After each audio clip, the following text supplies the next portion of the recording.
दिल्ली एक ऐसा शहर जो कभी सोता ही नहीं है। हर सुबह यहाँ लाखों लोग अपने सपने लेकर घर से निकलते हैं। किसी के लिए एक नया दिन, किसी के लिए एक नई रूटीन। लेकिन 1 जुलाई 2018 की सुबह दिल्ली के बुरारी एरिया में जो होने वाला था, उसने सिर्फ इस शहर को नहीं बल्कि पूरे देश को हिलाकर रख दिया। ये कहानी सिर्फ एक क्राइम सीन की नहीं है, ये कहानी है एक ऐसे परिवार की जो बाहर से बिल्कुल नॉर्मल दिखता था, लेकिन उसके अंदर एक ऐसी कहानी चल रही थी जिसका अंदाजा किसी को नहीं था। 1 जुलाई 2018 संडे का दिन, सुबह के करीब 7:15 बुरारी की गलियां धीरे धीरे जाग रही थी। कहीं चाय की दुकान खुल रही थी, कहीं न्यूज़पेपर वाले साइकिल पे अखबार बांट रहे थे, कहीं दूध वाले अपने रोज की डिलीवरीज कर रहे थे। सब कुछ बिल्कुल नॉर्मल था, जैसे हर संडे होता है। बुरारी उस वक्त नॉर्थ दिल्ली का एक तेजी से बढ़ता हुआ रेसिडेंशियल एरिया माना जाता था। यहाँ मिडिल क्लास फैमिलीज रहती थी, लोग एक दूसरे को नाम से जानते थे, पड़ोसियों के बीच अच्छे रिलेशन थे, बच्चे गलियों में खेलते थे, त्योहार सब मिलकर मनाते थे। और इसी एरिया में एक घर था, घर नंबर 137। ये था भाटिया फैमिली का घर।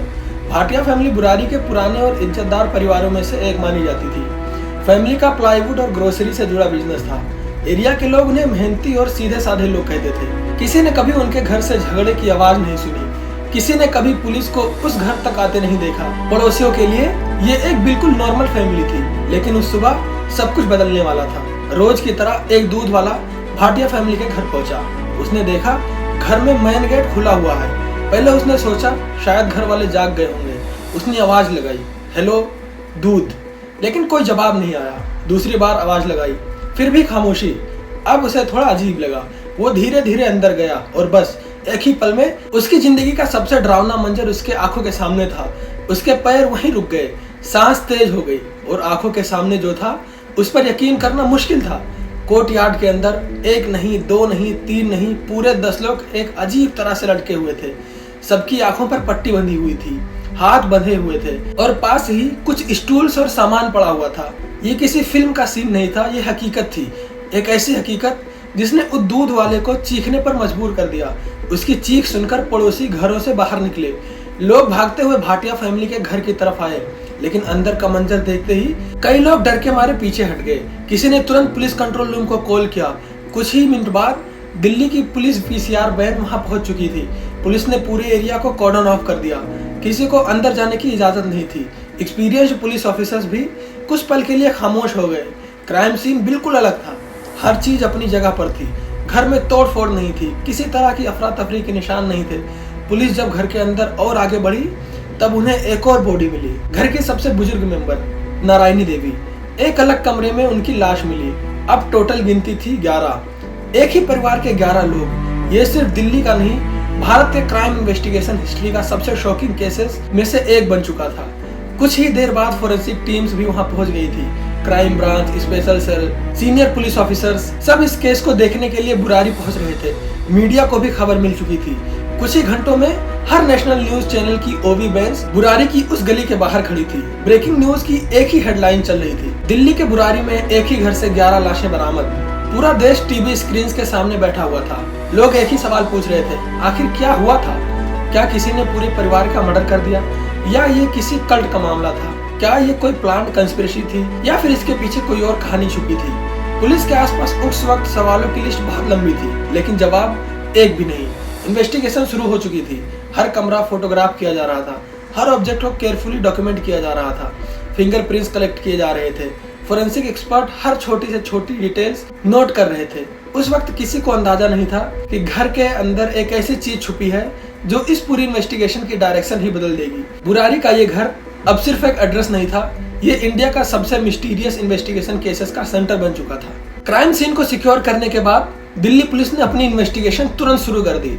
सबसे पहला काम था हर पॉसिबिलिटीज को ओपन रखना, क्योंकि उस वक्त किसी को यह नहीं पता था कि यह मर्डर है या सुसाइड या फिर कुछ और। फोरेंसिक एक्सपर्ट्स घर के हर कोने की तस्वीरें ले रहे थे। हर रूम को अलग अलग डॉक्यूमेंट किया जा रहा था। हर फिंगरप्रिंट, हर फुटप्रिंट, हर छोटी से छोटी चीज एविडेंस बन चुकी थी।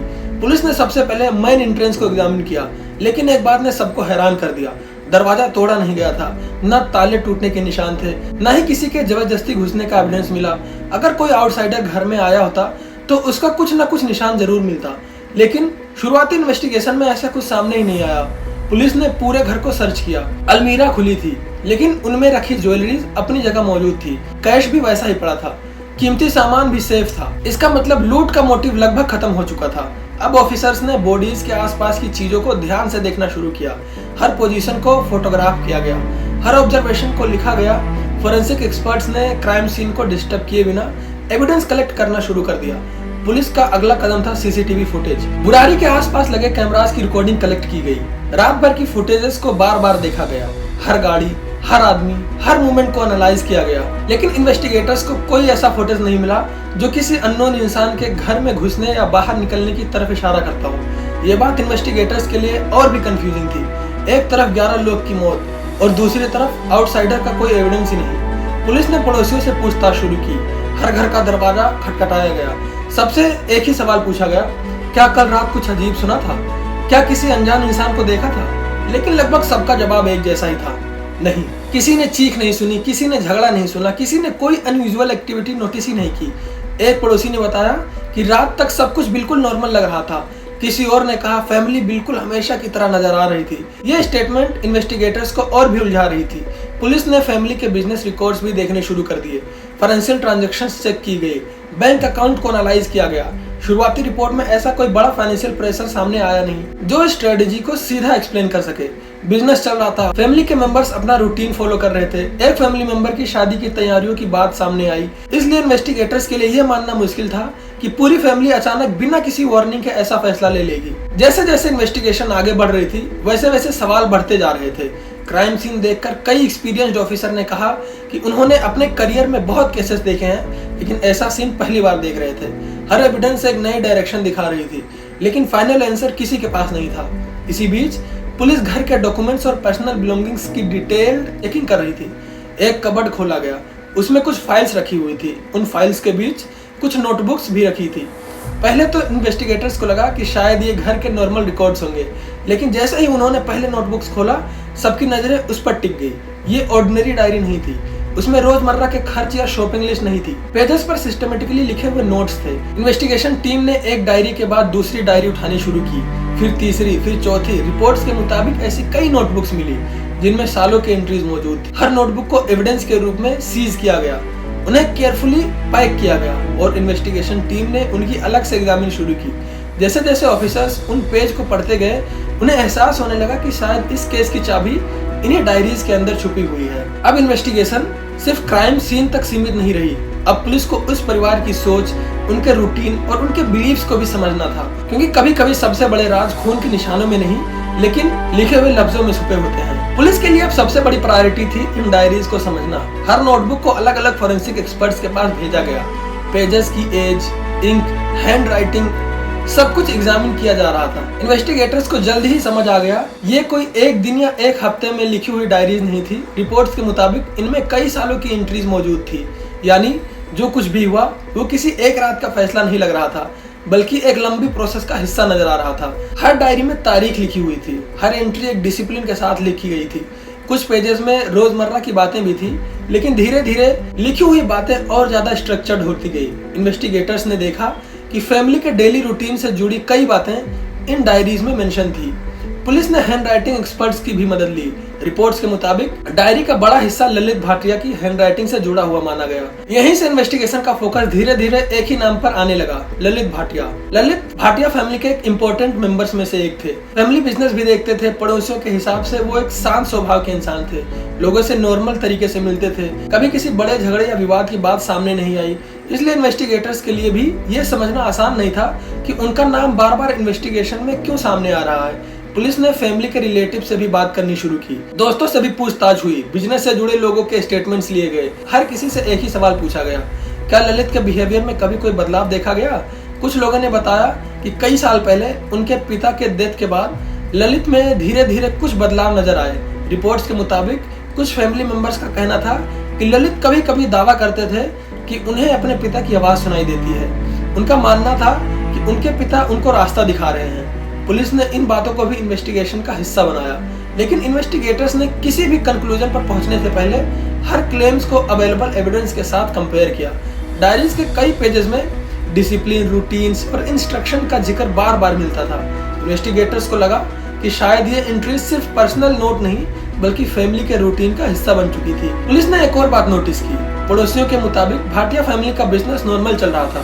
फैमिली फंक्शंस होते थे, एक मेंबर की शादी की तैयारियां भी चल रही थी, बच्चे पढ़ाई कर रहे थे, घर में लोग आना जाना करते थे। बाहर से देखने पर किसी को नहीं लग सकता था कि घर के अंदर इतनी गहरी कहानी चल रही है। इसी वजह से जब डायरीज की खबर मीडिया तक पहुंची, पूरे देश में क्यूरियोसिटी और बढ़ गई। हर न्यूज चैनल एक ही सवाल पूछ रहा था, क्या इन डायरीज में इस मिस्ट्री का जवाब छुपा है? पुलिस ने फोरेंसिक साइकोलॉजिस्ट और एक्सपर्ट्स की भी मदद ली। उन्होंने डायरीज के पैटर्न समझने की कोशिश की। बाद में कई मेंटल हेल्थ एक्सपर्ट्स ने पब्लिकली अवेलेबल इंफॉर्मेशन के आधार पर इस केस को शेयर्ड डेल्यूजनल बिलीफ का पॉसिबल एग्जांपल बताया, यानी एक ऐसी सिचुएशन जहां एक व्यक्ति की मजबूत बिलीफ धीरे धीरे दूसरे लोग भी सच मान लेते हैं। लेकिन ये समझना बहुत जरूरी है कि ये एक्सपर्ट्स की इंटरप्रिटेशन थी, ये किसी कोर्ट का फाइनल डिक्लेरेशन नहीं था और किसी भी व्यक्ति का एग्जैक्ट मेंटल स्टेट पूरी सर्टेनिटी के साथ बताना नामुमकिन है। इन्वेस्टिगेशन इसीलिए एविडेंस पर ही टिकी रही। पुलिस के लिए सबसे इम्पोर्टेंट चीज थी फैक्ट्स। इसी दौरान इन्वेस्टिगेटर्स ने फैमिली के मोबाइल फोन्स, कॉल रिकॉर्ड्स और डिजिटल एविडेंस भी एग्जामिन किए। हर डिटेल को टाइमलाइन के साथ मैच किया गया। पुलिस ये समझना चाहती थी कि 30 जून की रात से लेकर 1 जुलाई की सुबह तक आखिर हुआ क्या था। हर मिनट को रिकंस्ट्रक्ट करने की कोशिश की गई। लेकिन जितना इन्वेस्टिगेशन आगे बढ़ता गया, उतना ही ये केस एक ऑर्डिनरी क्रिमिनल इन्वेस्टिगेशन से ह्यूमन साइकोलॉजी की सबसे अनयूजुअल इन्वेस्टिगेशन में बदलता चला गया। अब सवाल सिर्फ इतना नहीं था कि 11 लोगों की मौत कैसे हुई। असली सवाल ये था कि एक ही परिवार के इतने सारे लोग एक ही बिलीफ पर इतना भरोसा कैसे कर बैठे। यही वो मोड़ था जहां बुरारी का केस सिर्फ दिल्ली पुलिस की इन्वेस्टिगेशन नहीं रहा, बल्कि साइकोलॉजिस्ट, फोरेंसिक एक्सपर्ट्स, रिसर्चर्स के लिए भी स्टडी का एक महत्वपूर्ण सब्जेक्ट बन गया। कई हफ्तों तक इन्वेस्टिगेशन चलती रही। हर दिन एक नया एविडेंस एनालाइज किया जा रहा था। Forensic reports, CCTV footage, call records, handwriting examination, postmortem findings. Police किसी भी पॉसिबिलिटी को बिना वेरीफाई किए एक्सेप्ट नहीं करना चाहती थी। दिल्ली पुलिस के अलावा फोरेंसिक एक्सपर्ट्स, क्राइम ब्रांच और कई स्पेशलिस्ट भी इस इन्वेस्टिगेशन का हिस्सा बने। सबका सिर्फ एक ही ऑब्जेक्टिव था, सच तक पहुंचना। पोस्टमार्टम रिपोर्ट को भी ध्यान से एनालाइज किया गया। इन्वेस्टिगेटर्स ने अवेलेबल मेडिकल एविडेंस को टाइमलाइन के साथ कंपेयर किया। रिपोर्ट्स के मुताबिक पुलिस को किसी आउटसाइडर के अटैक या वायलेंट स्ट्रगल का कोई क्लियर एविडेंस नहीं मिला। क्राइम सीन भी इसी बात की तरफ इशारा कर रहा था। घर का सामान अपनी जगह पर था, कोई तोड़फोड़ नहीं थी, कोई फोर्स्ड एंट्री नहीं थी, कोई रॉबरी का एंगल एस्टैब्लिश नहीं हो सकता। धीरे धीरे इन्वेस्टिगेशन एक ही डायरेक्शन में मजबूत होती चली गई। डायरीज, फैमिली के रूटीन और अवेलेबल फोरेंसिक एविडेंस, इन सबको एक साथ देखने के बाद दिल्ली पुलिस ने अपना फाइनल इन्वेस्टिगेशन रिपोर्ट तैयार किया। इन्वेस्टिगेशन के मुताबिक इस केस में किसी आउटसाइडर के शामिल होने की कोई क्रेडिबल एविडेंस नहीं मिली। पुलिस ने यह भी कहा कि अवेलेबल एविडेंस किसी प्लान रॉबरी या मर्डर कंस्पिरेसी को सपोर्ट भी नहीं करता। इन्वेस्टिगेशन में डायरीज को एक इंपॉर्टेंट पीस ऑफ एविडेंस माना गया। पुलिस के हिसाब से इन डायरीज में लिखे बिलीव्स और इंस्ट्रक्शन फैमिली के बिहेवियर को समझने में एक सिग्निफिकेंट फैक्टर थे। बाद में कई साइकोलॉजिस्ट और मेंटल हेल्थ एक्सपर्ट ने भी पब्लिकली अवेलेबल रिपोर्ट्स के आधार पर इस केस पर अपनी प्रोफेशनल ओपिनियन शेयर की। कुछ एक्सपर्ट ने इसे पॉसिबल शेयर्ड डेल्यूजनल बिलीफ का एग्जांपल बताया। लेकिन ये याद रखना जरूरी है कि ये एक एक्सपर्ट इंटरप्रिटेशन थी, ना कि किसी कोर्ट का फाइनल मेडिकल डायग्नोसिस। इस केस ने एक बहुत इंपॉर्टेंट डिस्कशन शुरू किया। एक इंसान की बिलीफ, फैमिली डायनेमिक्स और मेंटल हेल्थ के बीच का रिश्ता। बुरारी के बाद पूरे देश में लोग एक दूसरे से एक ही सवाल पूछने लगे, क्या हम वाकई में अपने आसपास के लोगों को उतना ही जानते हैं जितना हम सोचते हैं? क्योंकि भाटिया फैमिली को देखकर किसी को कभी नहीं लगा कि उनके घर के अंदर इतनी कॉम्प्लेक्स सिचुएशन चल रही होगी। उनका बिजनेस अच्छा चल रहा था, फैमिली फंक्शंस बहुत बेहतरीन तरीके से हो रहे थे, लोग मिलते जुलते थे, हर चीज बाहर से बिल्कुल नॉर्मल नजर आ रही थी। लेकिन कई बार जो चीजें सबसे ज्यादा नॉर्मल दिखती हैं, उनके पीछे की कहानी समझना सबसे ज्यादा मुश्किल होता है। बुरारी का घर आज भी लोगों के लिए क्यूरियोसिटी का एक सेंटर बना हुआ है। हर साल इस केस पर नए आर्टिकल्स लिखे जाते हैं, पॉडकास्ट बनते हैं, बुक्स लिखी जाती हैं, डॉक्यूमेंट्री रिलीज होती है। लेकिन इतने सालों बाद भी ये केस लोगों की क्यूरियोसिटी को खत्म नहीं कर पाया, क्योंकि बुरारी सिर्फ एक इन्वेस्टिगेशन नहीं थी, ये ह्यूमन साइकोलॉजी को समझने का एक चैलेंज था, एक रिमाइंडर था कि एविडेंस हमेशा इमोशन से ज्यादा इंपॉर्टेंट होता है और इन्वेस्टिगेशन का काम हर थेरेपी को नहीं, सिर्फ फैक्ट को फॉलो करना होता है। इसी वजह से दिल्ली पुलिस ने अपनी इन्वेस्टिगेशन को अवेलेबल एविडेंस के बेसिस पर कंक्लूड किया। लेकिन कुछ लोग आज भी इसे अलग अलग थ्योरीज पर विश्वास रखते हैं। इस वीडियो का उद्देश्य उन थ्योरीज को प्रमोट करना नहीं है, बल्कि publicly available records, official investigation और क्रेडिबल मीडिया रिपोर्टिंग के आधार पर इस केस को समझना है। बुरारी की कहानी हमें सिर्फ एक मिस्ट्री नहीं बताती, ये हमें एक और बात सिखाती है। हर मुस्कुराता हुआ चेहरा, हर सक्सेसफुल फैमिली और हर नॉर्मल दिखने वाली जिंदगी अंदर से वैसी ही हो, ये जरूरी नहीं। इसलिए मेंटल हेल्थ, ओपन कम्युनिकेशन और एक दूसरे की बातों को समझना उतना ही जरूरी है जितना फिजिकल हेल्थ पर ध्यान रखना। अगर आपके आसपास कोई इंसान लंबे समय से इमोशनल या साइकोलॉजिकल स्ट्रगल से गुजर रहा है तो उनकी बात सुनिए और जरूरत पड़ने पर प्रोफेशनल मदद लेने के लिए इनकरेज कीजिए।